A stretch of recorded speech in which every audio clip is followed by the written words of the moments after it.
Hello everyone, नमस्कार आप सभी को। आज इस 329वें दिन के वीडियो में आप सभी का स्वागत है। आइए कुछ महत्वपूर्ण प्रश्नों को देखते हैं जो आने वाली संगीत की प्रतियोगी परीक्षाओं में ये प्रश्न पूछे जा सकते हैं। तो आप इस वीडियो को पूरा ज़रूर देखिए जिससे कि एक भी प्रश्न आपके छूटे नहीं, ठीक है। तो आज का पहला प्रश्न है, पन्नालाल घोष जी प्रसिद्ध थे। पन्नालाल घोष जी प्रसिद्ध थे बांसुरी वादन के लिए। बांसुरी वादन के लिए पन्नालाल घोष जी प्रसिद्ध थे, ठीक है। दूसरा प्रश्न है, मोहन वीणा को विश्व प्रसिद्ध करने का श्रेय जाता है। मोहन वीणा को विश्व प्रसिद्ध करने का श्रेय जाता है पंडित विश्व मोहन भट्ट जी को।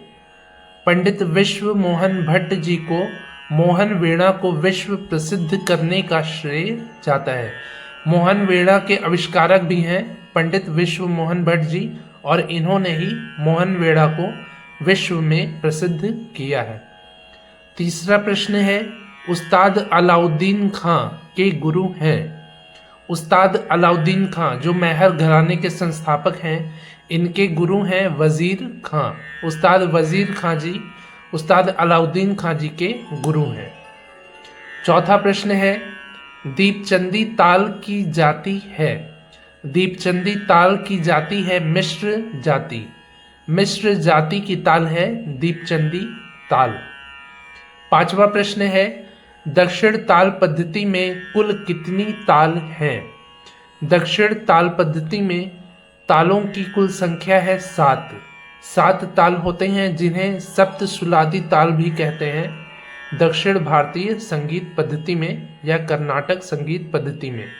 और इन तालों के नाम हैं ध्रुव, मठ, रूपक, झंप, त्रिपुट, अठ और एक। ध्रुव, मठ, रूपक, झंप, त्रिपुट, अठ, एक, ठीक है। ये 7 ताल हैं दक्षिण भारतीय संगीत के। छठवां प्रश्न है, दोनों मध्यम स्वरों में से केवल तीव्र मध्यम स्वर का प्रयोग होता है। जैसा कि आप जानते हैं कि 2 मध्यम स्वर होते हैं, एक शुद्ध मध्यम और एक तीव्र मध्यम। तो केवल तीव्र मध्यम स्वर के प्रयोग वाला राग है यमन राग। यमन कल्याण राग अलग है और यमन राग अलग है, ठीक है।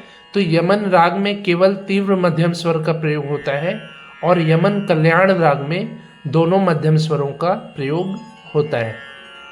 7वां प्रश्न है, दोनों मध्यम स्वर का प्रयोग होता है तो यमन कल्याण, पूरिया, ललित और बसंत। यमन कल्याण, पूरिया, ललित, बसंत, इन 4 रागों में दोनों मध्यम स्वरों का प्रयोग होता है, ठीक है। इसके बाद 8वां प्रश्न है, सितार वादन में 2 स्वरों को एक दूसरे के बाद शीघ्रता से बजाने को कहते हैं। सितार के वादन में 2 स्वरों को एक दूसरे के बाद शीघ्रता से यानी कि जल्दी से बजाने को कहते हैं जमजमा।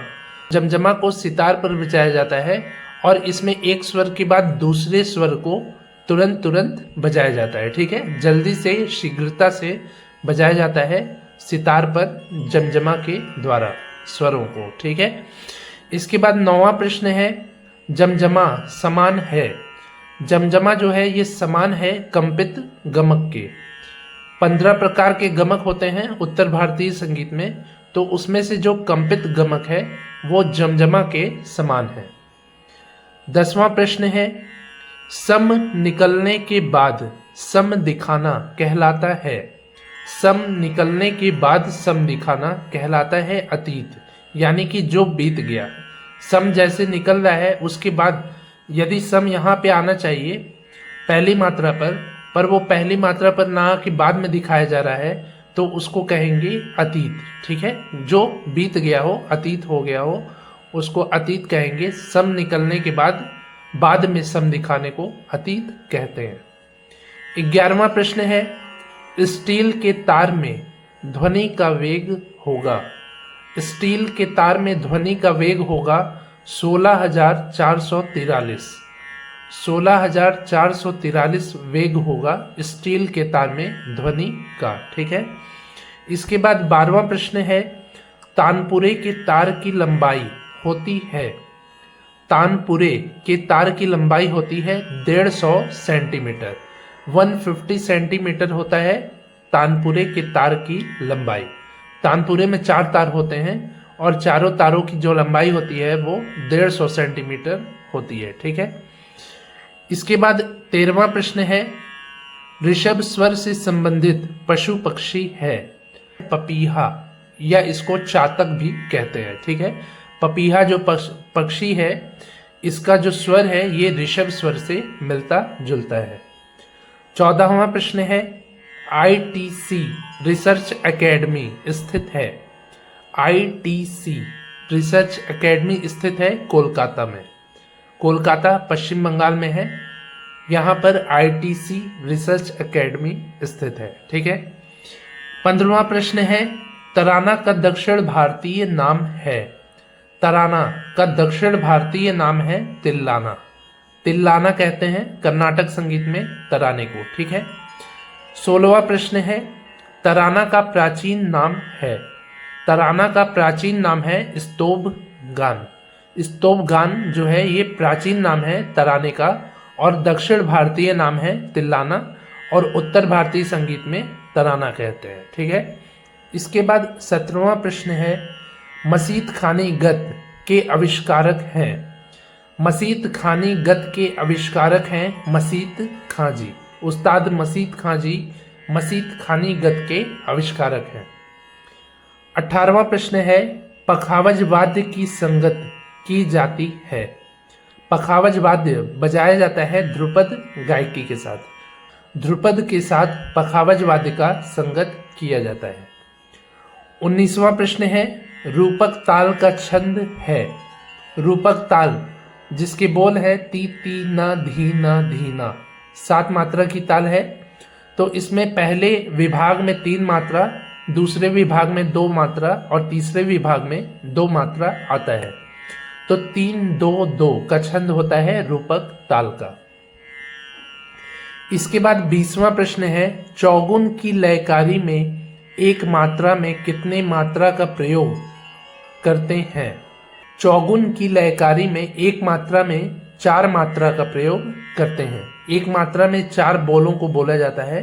मतलब कि एक जैसे बोल है धा, धा धिन धिंधा, 3 ताल के पहली मात्रा का बोल है धा, उसमें यदि हम सारे गामा 4 बोलों को बोलते हैं तो ये चौगुन कहलाएगा। ठीक है। तो ये हो गए आज के 20 महत्वपूर्ण प्रश्न। आज ये 329वें दिन का वीडियो मैंने बनाया है। मुझे उम्मीद है कि आपको ये सभी प्रश्न अच्छे से समझ में आए होंगे। यदि नहीं समझ में आए हों तो आप कमेंट में पूछ सकते हैं, जो भी प्रश्न आपको नहीं समझ में आ रहे हों। और यदि समझ में आए हों तो आप इस वीडियो को लाइक और शेयर भी ज़रूर करिए। ठीक है।